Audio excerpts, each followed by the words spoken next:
Hello dear students, welcome to our YouTube channel Medico Nursing Classes. I hope आप सब बहुत ही स्वस्थ और हेल्थी होंगे। आज का हमारा जो सेशन है, इस सेशन के अंदर हम डाइजेस्टिव सिस्टम से रिलेटेड अपने जो नेक्स्ट डिसऑर्डर है उसको हम डिस्कस करेंगे, जो कि हमारा आज का नया टॉपिक होगा। ठीक है। आई होप आज मेडिको नर्सिंग क्लासेज की जो क्रेश कोर्स की क्लासेज हैं, जो लेक्चर वीडियोज अपलोड किए जा रहे हैं आप लोगों के लिए डेली बेसिस पे, वो आप सबकी नर्सिंग ऑफिसर रिक्रूटमेंट एग्जामिनेशन के प्रिपरेशन को और भी अच्छा बना रहे होंगे। किसी भी स्टूडेंट को अगर क्लास अटेंड करते समय कोई भी प्रॉब्लम है, कोई भी डाउट्स अगर आ रहे हैं, कोई टेक्निकल इरर अगर दिख रहा है, तो प्लीज़ आप हमें कमेंट सेक्शन में ज़रूर बताइए। मेडिको नर्सिंग क्लासेस की टीम आप सबकी जो भी डाउट्स होंगे उनको कंप्लीट रूप से दूर करने की पूरी कोशिश करेगी। चलिए आज की क्लास हम शुरू करते हैं। आज का हमारा जो नया सेशन और आज का जो नया टॉपिक है उसको हम स्टार्ट करते हैं। स्टूडेंट्स, आज की क्लास का हमारा जो इम्पोर्टेंट और मेन टॉपिक है, आज की क्लास का हमारा जो मेन इंपॉर्टेंट टॉपिक है वो है सिरोसिस ऑफ लीवर। काफी इंपॉर्टेंट पॉइंट है। ठीक है स्टूडेंट, बहुत बार एग्जाम में पूछा जा चुका है।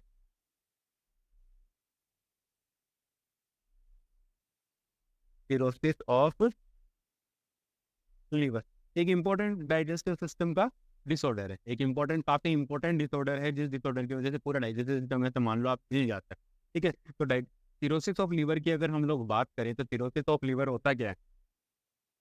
मोस्ट कॉमनली जो सिरोसिस ऑफ लीवर है वो क्या होता है? डिजेनरेटिव डिसऑर्डर होता है। किसका? हिपेटोसाइट्स का। हिपेटोसाइट्स क्या होती है? लीवर की पेरेनकाइमल सेल। ठीक है। अगर कोई आपसे पूछे कि लीवर की पेरेनकाइमल सेल, पेरेनकाइमल लीवर की पेरेनकाइमल सेल्स कौन कौन सी है, लीवर की पेरेनकाइमल सेल्स कौन कौन सी, अगर कोई आपसे ये पूछता है तो लीवर की पेरेनकाइमल सेल्स का मतलब है लीवर का फंक्शन करने के लिए सबसे इंपॉर्टेंट सेल्स कौन सी होती है, तो वो होती है हिपेटोसाइट। हिपेटोसाइट।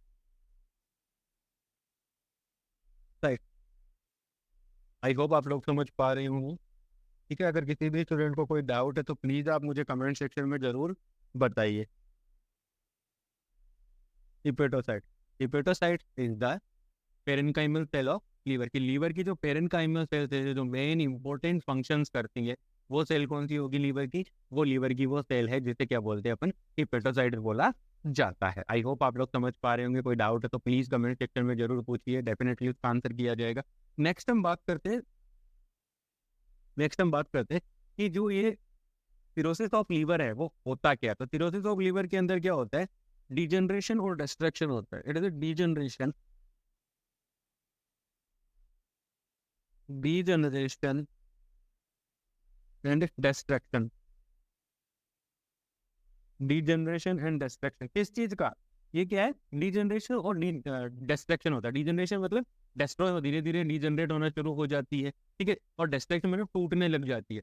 तो डिजनरेशन मतलब रीजनरेशन की जो प्रोसेस है, वापस अपनी पुनः उसी अवस्था में आने की या उसी कंडीशन में आने की उसकी जो एबिलिटी थी वो धीरे धीरे खत्म हो जाती है। डिस्ट्रक्शन उसके अंदर कंटिन्यूअस हो जाता है। ठीक है। और किस में हो जाता है? Hepatocyte, in the hepatocyte, in the hepatocyte.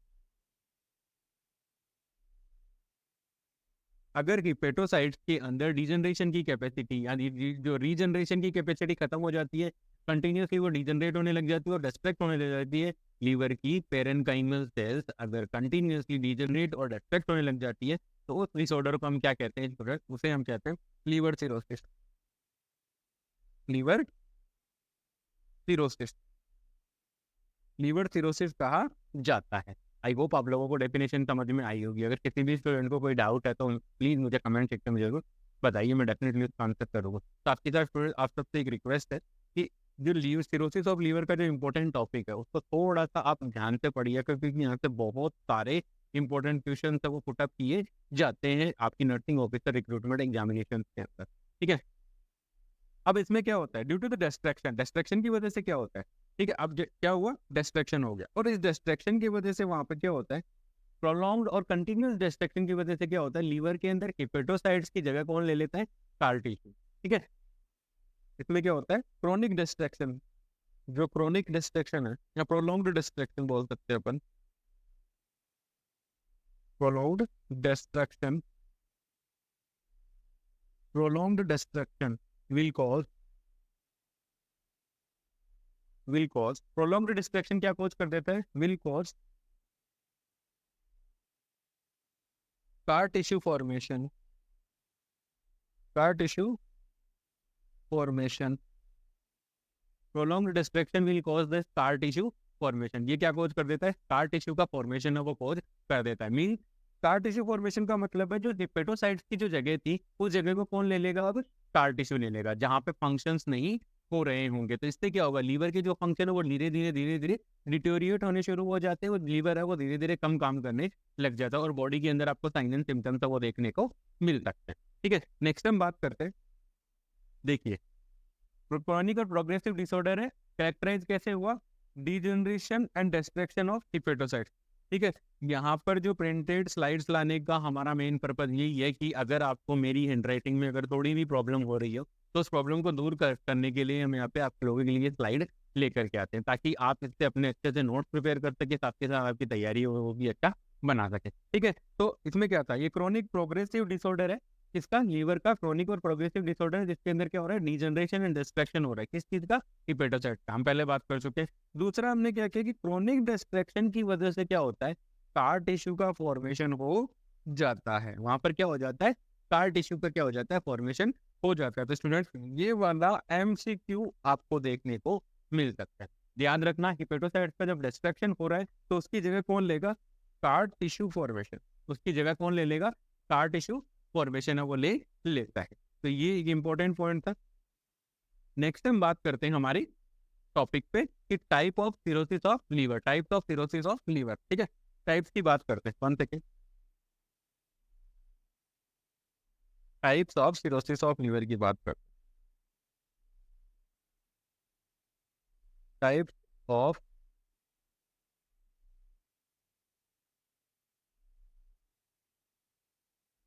Cirrhosis of liver,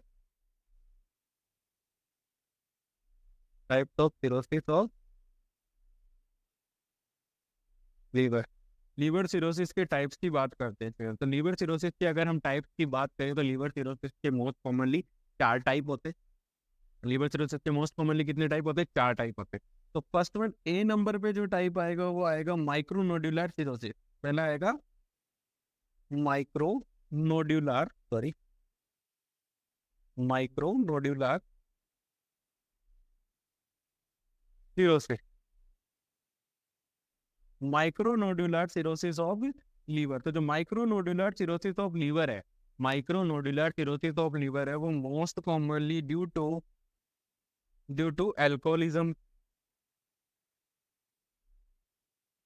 most commonly due to alcoholism, ये एल्कोहलिज्म की वजह से सबसे ज्यादा होता है। आई होप आप लोग समझ पा रहे होंगे, किसी भी स्टूडेंट को अगर कोई डाउट है तो कमेंट सेक्शन में जरूर बताइए, डेफिनेटली उसका आंसर किया जाएगा। ठीक है, तो माइक्रोनोड्यूलर जो सिरोसिस ऑफ लीवर है वो किसकी वजह से होता है, ड्यू टू एल्कोहलिज्म, एल्कोहलिज्म की वजह से, एक्सेसिव इनटेक ऑफ एल्कोहल की वजह से जो सिरोसिस होता है उसे क्या बोलते हैं, micronodular. It is the most common type of, most common type of, it is the most common type of cirrhosis of liver, cirrhosis of liver, ये मोस्ट कॉमन टाइप है लीवर सिरोसिस का। तो स्टूडेंट्स ये काफी important है, highlight कर लीजिएगा, ध्यान रखिएगा इसका। ठीक है, तो सिरोसिस ऑफ लीवर का जो पहला इंपॉर्टेंट टाइप है वो आया है आपका माइक्रोनोड्यूलर सिरोसिस। माइक्रोनोड्यूलर सिरोसिस वो किस वजह से होता है, वो होता है आपके एल्कोहलिज्म की वजह से होता है, और एल्कोहलिज्म की वजह से होने की वजह से ये क्या होता है, मोस्ट कॉमनेस्ट टाइप है। ये क्या है, मोस्ट कॉमन टाइप है। तो ये होता है आपका micronodular cirrhosis of liver. I hope आप लोगों को समझ में आया होगा। बात करते हैं नेक्स्ट, अब हम हमारी बात करें, नेक्स्ट टॉपिक की बात करूं कि नेक्स्ट टाइप ऑफ सिरोसिस है तो उसकी बात करें तो बी नंबर पे आ जाएगा आपका micronodular cirrhosis of, sorry macronodular, macronodular, macronodular cirrhosis, macronodular cirrhosis की बात करते हैं स्टूडेंट। ठीक है, तो मैक्रोनोड्यूलर सिरोसिस की अगर हम बात करें, macronodular cirrhosis of liver due to, ये क्यों हुआ, due to bacterial and viral infection, due to bacterial and viral infection,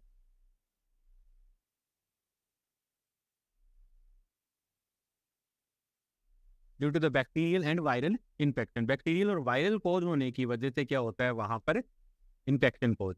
due to the bacterial and viral infection की वजह से वहाँ पर क्या हो रहा है स्टूडेंट्स, क्या कोज हो रहा है आपका मैक्रोनोडुलर सिरोसिस ऑफ लिवर। तो देखो बैक्टीरियल कोज की बात करें, वायरल कोज की बात करें तो हेपेटाइटिस है। बैक्टीरिया वायरस है बहुत ज़्यादा इन्वेड होकर के ब्लड स्ट्रीम ब्लड सर्कुलेशन के थ्रू लिवर के पास पहुंचते। तो अगर उनकी वजह से किसी भी बैक्टीरियल इन्फेक्शन की वजह से, वायरल इन्फेक्शन की वजह से अगर पेशेंट के अंदर, अगर आपके इंडिविजुअल पेशेंट के अंदर अगर लिवर सिरोसिस के साइन एंड सिम्टम्स दिख रहे हैं तो उसको बोलेंगे अपन मैक्रोनोडुलर सिरोसिस ऑफ लीवर। ये भी इंपॉर्टेंट है, ठीक है। अगर कोई डाउट है तो प्लीज आप मुझे कमेंट सेक्शन में जरूर बताइए। नेक्स्ट हम बात करते हैं सी। सी टाइप की अगर हम बात करें कि कौन सा, ये दो हो गए मैक्रो, माइक्रो और मैक्रो। तो माइक्रो तो हो गया एल्कोहल की वजह से और मैक्रो हो गया आपके बैक्टीरियल और वायरल इन्फेक्शन की वजह से। नेक्स्ट वन आता है biliary cirrhosis. Biliary cirrhosis, biliary cirrhosis की अगर स्टूडेंट्स हम बात करें कि बाइलरी सिरोसिस होता है, बाइलरी सिरोसिस किस वजह से होता है, ये होगा due to the irritation of biliary product. Due to biliary cirrhosis किस वजह से होगा, due to irritation with, irritation with किस वजह से, किसके साथ irritation, due to the irritation with, किसकी वजह से इरिटेशन हुई, due to irritation with biliary, biliary product. जो बाइल के प्रोडक्ट हैं या बाइल सब्सटेंस है, बाइल साल्ट है, बाइल पिगमेंट है, अगर उनकी वजह से लीवर के अंदर अगर कोई डिस्ट्रैक्शन हो रहा है या फिर कोई भी डिजनरेशन की कंडीशन अगर अराइज हो रही है या लीवर सिरोसिस के साइन एंड सिम्टम्स अगर आप लोगों को दिखाई दे रहे हैं तो सिचुएशन के अंदर उसे हम क्या कहेंगे, बिलियरी सिरोसिस है, ठीक है। बिलियरी सिरोसिस कहेंगे। ये थर्ड वन टाइप हो गया हमारा सिरोसिस ऑफ लीवर की। बाइलरी सिरोसिस मतलब irritation due to the biliary product. जो बाइल प्रोडक्ट्स हैं, बाइल प्रोडक्ट्स हैं, उनकी वजह से अगर लीवर में डिस्ट्रैक्शन या डिजनरेशन हो रहा है तो वो क्या कहलाएगा, biliary cirrhosis. Fourth one type आता है आपका, फोर्थ वन टाइप आता है आपका cardiac cirrhosis. Cardiac, fourth one type आता है आपका कार्डियक सिरोसिस। तो कार्डियक सिरोसिस की अगर मैं बात करूं कि कार्डियक सिरोसिस क्या होता है, तो कार्डियक सिरोसिस के अंदर होता है due to the right side of heart failure. Cardiac cirrhosis है, ठीक है। कार्डियक सिरोसिस का जो लीवर का फोर्थ वन टाइप है कार्डियक सिरोसिस, तो वो कब होता है, posed by, posed by the, posed by the right side of heart failure, right side of heart failure, right side of heart failure. जब light liver sorry right side of heart failure हो जाता है, जिस condition के अंदर right side of heart failure हो जाता है तो उस कंडीशन के अंदर क्या हो सकता है, कार्डियक सिरोसिस वो हो सकता है। वहाँ पे क्या हो सकता है, कार्डियक सिरोसिस आप लोगों को देखने को मिल सकता है। तो स्टूडेंट्स हमने ये चार टाइप डिस्कस किए हैं लीवर सिरोसिस के, हम लोगों ने चार टाइप डिस्कस किए हैं लीवर सिरोसिस के, वो एक बार वापस से देखते हैं, ठीक है। पहला type of cirrhosis of liver के अंदर पहला हमने देखा है माइक्रोनोडुलर सिरोसिस। तो माइक्रोनोडुलर सिरोसिस का वो होता है ड्यू टू एल्कोहल की वजह से, वो किस वजह से हो रहा है, एल्कोहल की वजह से। मैक्रोनोडुलर सिरोसिस की अगर मैं बात करूं तो बैक्टीरियल और वायरल इन्फेक्शन की वजह से हो रहा है। किस वजह से हो रहा है, बैक्टीरियल और वायरल इन्फेक्शन की वजह से हो रहा है। थर्ड वन टाइप था बिलियरी सिरोसिस। तो बिलियरी सिरोसिस किस वजह से हो रहा था, due to the irritation of biliary product. जो बाइल प्रोडक्ट है उनकी इरिटेशन की वजह से क्या हो रहा है स्टूडेंट्स, आप लोगों को देखने को मिल रहा होगा, बाइलरी सिरोसिस देखने को मिल रहा होगा। फोर्थ वन टाइप आता है आपका कार्डियक सिरोसिस, ठीक है। फोर्थ वन टाइप आता है आपका कार्डियक सिरोसिस। कार्डियक सिरोसिस किस वजह से हो रहा है, due to the right side of heart failure, due to the right side of heart failure, and right side of heart failure is known as congestive heart failure, congestive heart failure, congestive heart failure। congestive heart failure के अंदर आता है एक type आता है आपका right side heart failure, जिसके अंदर अगर राइट साइड का हार्ट अगर फेल होता है तो उस कंडीशन के अंदर क्या होता है, कार्डियक सिरोसिस। और राइट साइड का हार्ट जब फेल होता है तो वेनस रिटर्न है, वेनस रिटर्न वो प्रॉपर नहीं आएगा, वो प्रॉपर नहीं आ पाता है, जिस वजह से क्या होता है, जुगुलर वेन का डिस्टेंशन हो जाता है, लंग्स के पास प्रॉपर अमाउंट के अंदर ब्लड नहीं पहुंचता है प्यूरिफिकेशन के लिए। साथ क्योंकि राइट साइड का जो हार्ट है, राइट साइड मतलब राइट एट्रियम और राइट वेंट्रिकल दोनों दोनों की जो पंपिंग की कैपेसिटी होती है वो क्या हो चुकी है, इम्पेयर्ड हो चुकी है। इम्पेयर्ड होने की वजह से वहाँ पर क्या हो चुका है, फेलियर के फंक्शन है वो अराइव होते हैं। साथ ही साथ धीरे धीरे राइट साइड हर्ट की क्या हो जाती है, हाइपरट्रॉफी भी हो जाती है। राइट साइड हर्ट की क्या हो जाती है, राइट वेंट्रिकल की क्या हो जाती है, हाइपरट्रॉफी भी आपको देखने को मिल सकती है। तो ये है स्टूडेंट मोस्ट कॉमन टाइप हमारे, जो कि हमारे लीवर सिरोसिस से रिलेटेड है। तो एक बार देख लेते हैं। मैंने एकदम शॉर्ट रूप में यहाँ पे आप लोगों को एकदम कंसाइज वे के अंदर मैंने आप लोगों को बता दिया कि टाइप ऑफ लीवर सिरोसिस की बात करें तो माइक्रोनोडुलर सिरोसिस ऑफ लीवर है वो किस वजह से हुआ है, अल्कोहल की वजह से। माइक्रो हुआ है वो हुआ है अल्कोहल की वजह से। मैक्रोनोडुलर हुआ है वो आपका due to the bacterial and viral infection की वजह से, ठीक है। और आपका थर्ड वन जो हुआ है वो हुआ है बाइलरी सिरोसिस, वो हुआ है biliary product irritation due to the irritation of biliary product. तो बाइल के जो प्रोडक्ट है उनकी इरिटेशन की वजह से होता है। कार्डियक सिरोसिस होता है due to the right side of heart failure की वजह से। अगर किसी भी स्टूडेंट को अभी भी कोई डाउट है टाइप के अंदर तो प्लीज़ आप कमेंट सेक्शन में जरूर बताइए, मैं डेफिनेटली उसका आंसर करूँगा। चलते हैं अपन अपने नेक्स्ट टॉपिक के ऊपर। अगर किसी को डाउट है तो प्लीज़ स्टूडेंट आप हमें जरूर इन्फॉर्म करें, हम डेफिनेटली उसका आंसर करेंगे, ठीक है।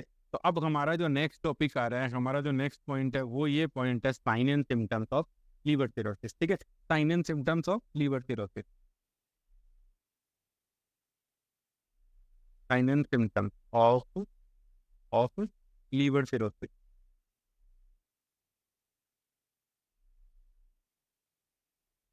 ठीक है। लीवर सिरोसिस के जो साइन एंड सिम्टम्स है उनकी हम अगर बात करें, लीवर सिरोसिस के साइन एंड सिम्टम्स, ऐसा मतलब साइन एंड सिम्टम्स लिखा, ठीक है। तो लीवर सिरोसिस के साइन एंड सिम्टम्स की अगर हम बात करें तो देखो, लीवर है हमारी बॉडी का क्या है, एक वाइटल ऑर्गन है।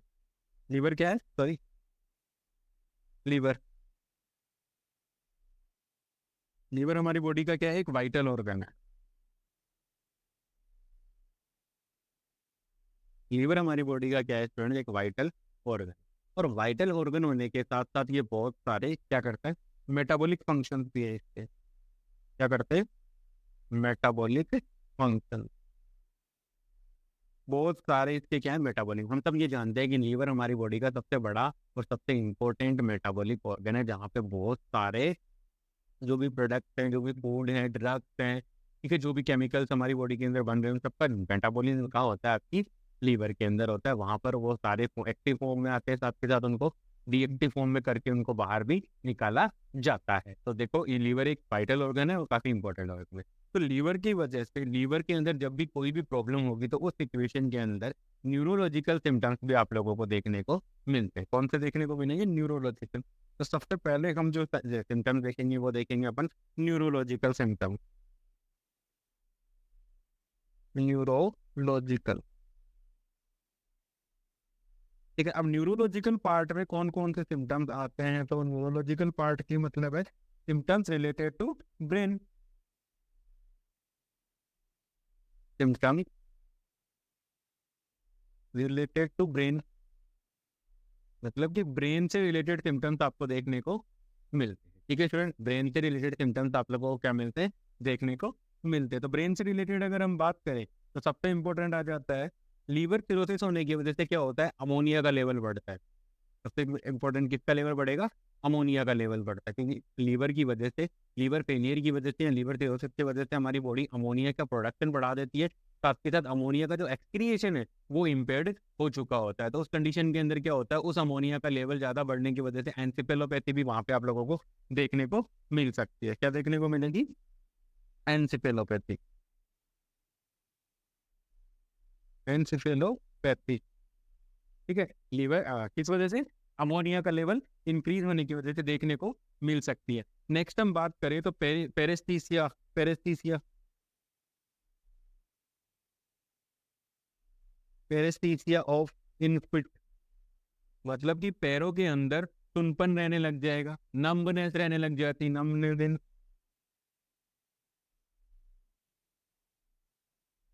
Numbness in fit. तो पैरों के अंदर क्या रहने लग जाएगी, नम्बनेस रहने लग जाती है, ठीक है। पेरीफेरल नर्व्स, जो हमारी पेरीफेरल नर्वस सिस्टम है, पेरीपीएनएस, जो स्पाइनल कोड से जो भी रूट ऑफ नर्व निकलते हैं, उन उन नर्व का क्या होने लग जाता है, डिस्ट्रैक्शन या डीजनरेशन हो जाता है। डीजनरेशन होने लग जाता है, किसका degeneration of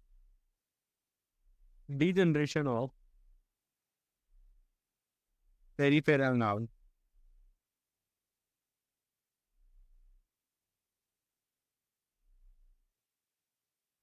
degeneration of peripheral, peripheral का डीजनरेशन होने लग जाता है। ठीक है, ये ये इंपॉर्टेंट सिम्टम्स है। एक इंपॉर्टेंट सिम्टम्स आता है एस्टेरिक।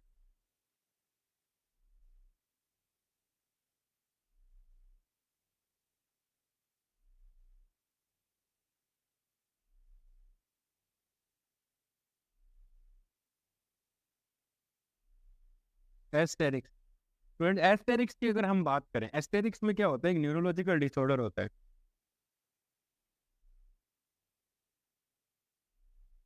इसमें क्या होता है, न्यूरोलॉजिकल, ये एक न्यूरोलॉजिकल डिसऑर्डर होता है। और एस्टेरिक्स के अंदर जो न्यूरोलॉजिकल डिसऑर्डर होता है उस वजह से वहां पर आप लोगों को क्या देखने को मिलता है, एस्टेरिक्स के अंदर क्या आता है, आपके रिस्ट जॉइंट के अंदर, आपके हैंड्स के अंदर क्या आते हैं, टर्मर्स आते हैं, इनवॉलेंट्री टर्मर्स। क्या आते हैं, इनवॉलेंट्री टर्मर्स।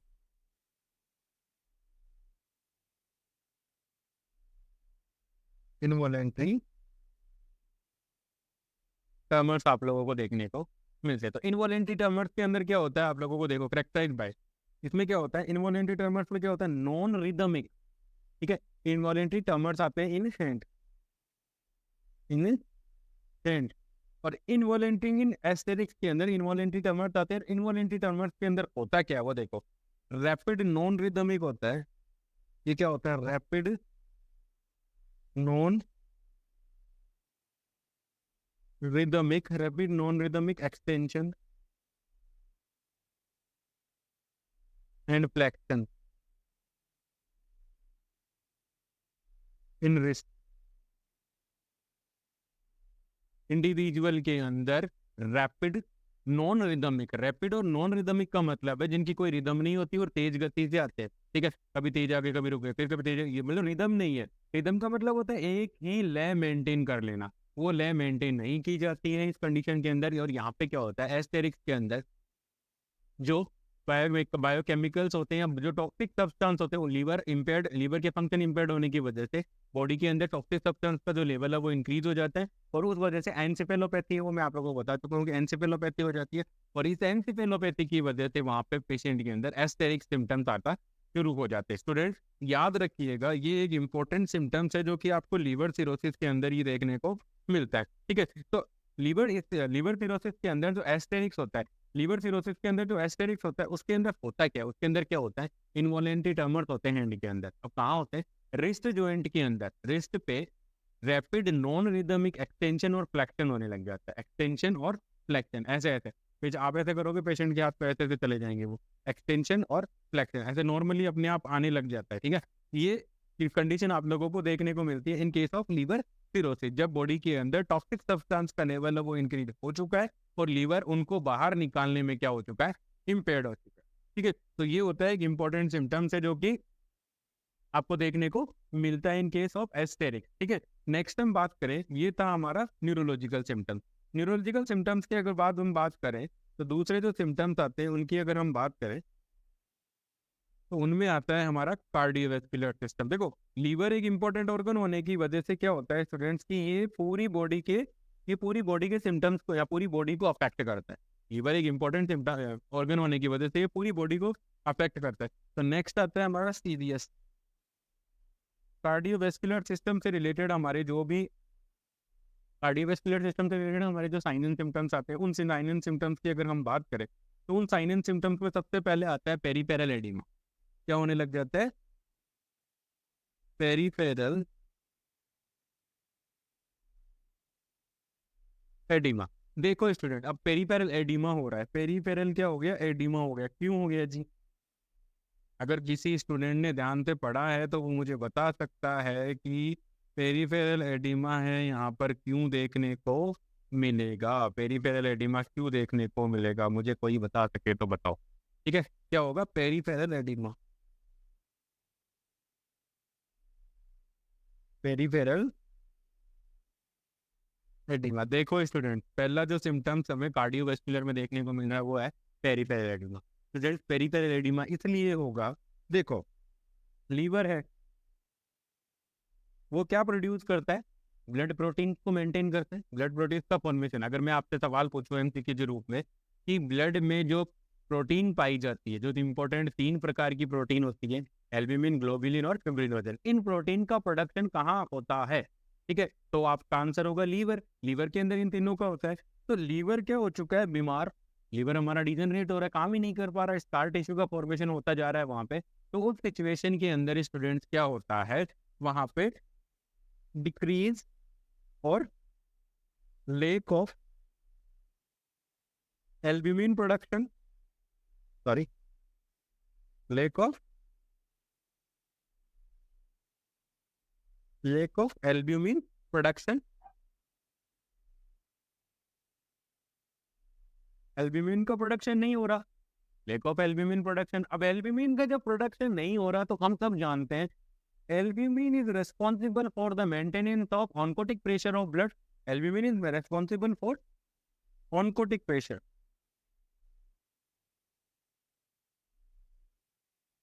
ठीक है, ऑन्कोटिक प्रेशर को मेंटेन करने का काम किसका था? एल्ब्यूमिन का था। अब लीवर एल्ब्यूमिन बना ही नहीं रहा, तो एल्ब्यूमिन, जो एल्ब्यूमिन है, तो वो क्या कर नहीं कर पाएगी, ऑन्कोटिक प्रेशर को क्या नहीं रख पाएगी, मेंटेन नहीं रख पाएगी। अब ऑन्कोटिक प्रेशर अगर मेंटेन नहीं है तो क्या हो जाएगा? Decrease oncotic pressure.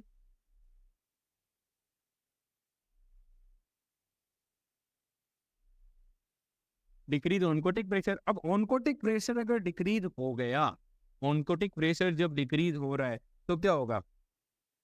Blood plasma, blood plasma and water, blood plasma और वाटर एस्केप इन इंटरस्टीशियल स्पेस।